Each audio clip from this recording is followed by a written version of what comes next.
The elephant humanoids were a series of strange sightings featuring wrinkled bipedal humanoids with snouts. These creatures, or possibly one creature, were reported at Narrabeen Lake in New South Wales, Australia.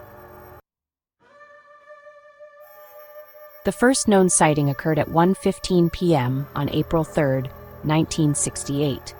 A woman named Mabel Walsh was driving along the Wakehurst Parkway with her nephew John. They were traveling at approximately 45 miles per hour toward Newport when they spotted a peculiar being standing in the shallow water of the lake. Walsh described the entity as follows. It was a bit over 4 feet tall, with dark gray, tough leathery skin, like an elephant's. It had small front legs and walked on its hind legs, which were thick and round like an elephant's. I didn't notice a tail or ears, but it had small eyes and a smaller trunk that resembled an anteater's, rigid and squared off at the end, sticking down and out at an angle. The hybrid creature evidently preferred not to be seen, as, according to Walsh, it quickly propelled itself forward, emerging from the waterman. It came out of the lake, stood up on its legs, and headed into the brush with a fast, shambling, sideways run. It shocked me. It was a peculiar-looking thing. I've never seen anything like it. We saw it only for a few seconds. Unfortunately, due to their rush to get John to the airport, Walsh and her nephew did not have time to investigate the area further. Mabel Walsh recalls, I stopped the car, but had to wait for traffic to pass before I could back up, and by then, the creature had disappeared. We were in a hurry. I had to get John to the airport. I didn't have time to call anyone to check on it. In 1971, 2 fishermen reported seeing a peculiar, brutish gray animal with unusual locomotion while fishing on Narrabeen Lake at night. Later that evening, an anonymous woman claimed she was awakened by a horrible gurgling noise. There was no evidence to confirm that it was the same pachyderm creature. Although the creature has not been sighted since that night, it has sparked speculation about what it could have been. Regardless, it remains one of the most bizarre cryptozoological mysteries.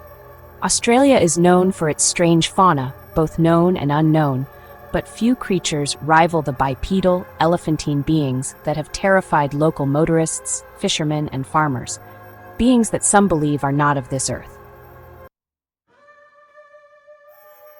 Narrabeen Lake is the largest of 3 rainforest-shrouded estuaries located within a 9-mile stretch of coastline along Sydney's northern beaches in New South Wales. The brief account above left a significant impression on Walsh, who, according to a snippet published in the April 6, 1968 edition of the Daily Telegraph, planned to keep watch by the lakeside to catch a second glimpse of the strange pachyderm-like beast.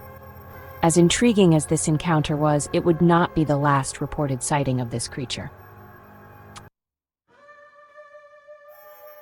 The next incident associated with it occurred in April 1971 and involved 2 new eyewitnesses, anglers who were night fishing from a boat on Narrabeen Lake.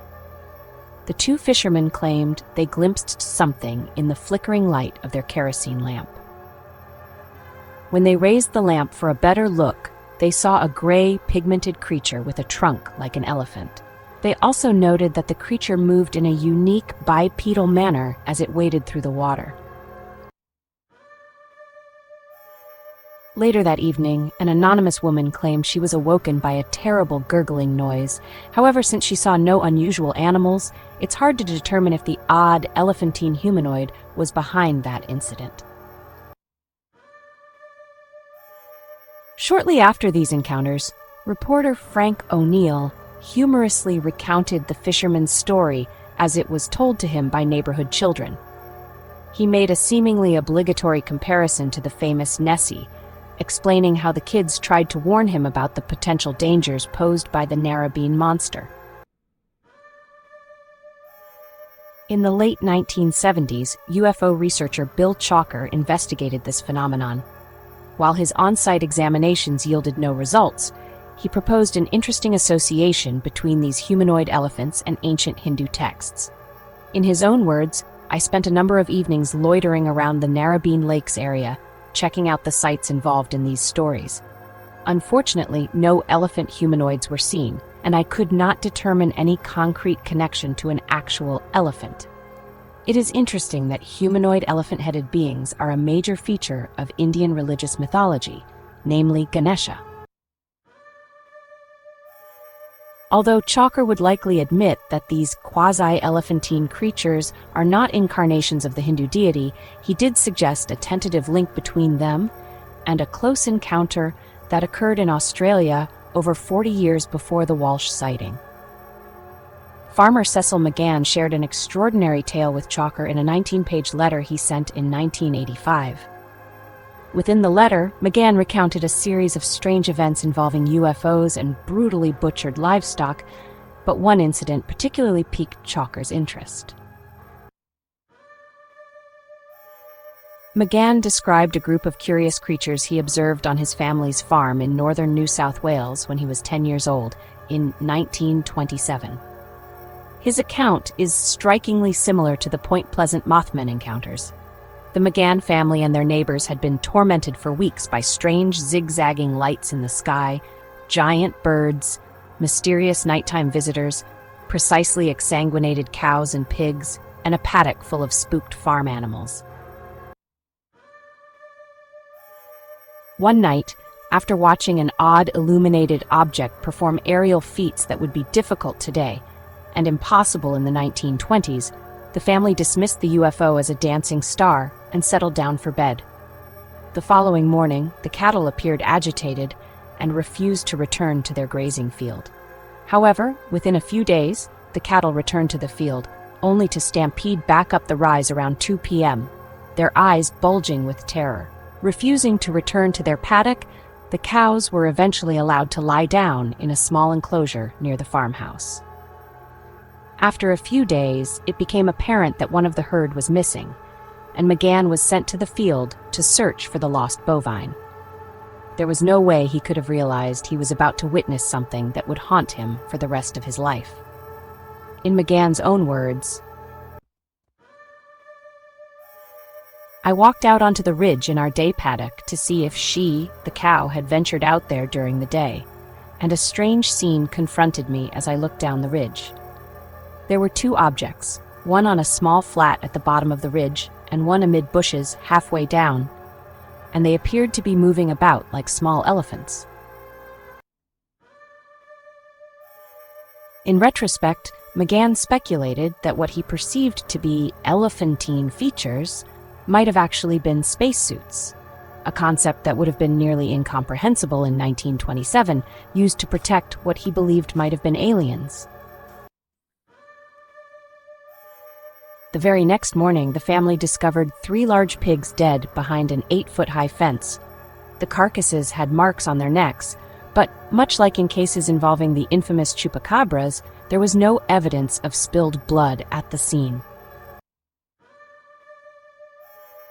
Chalker was quick to point out that just because similarly described creatures were reported in the same locale, albeit 40 years apart, one should not rush to conclude that the humanoid elephants seen in 1968 or 1971 represent an alien species. Instead, they might be unknown indigenous fauna that McGann accidentally associated with the epidemic of alleged alien activity haunting his family. According to Chalker, it would probably be erroneous to speculate that the unknown creature reported above was related in any way to UFOs.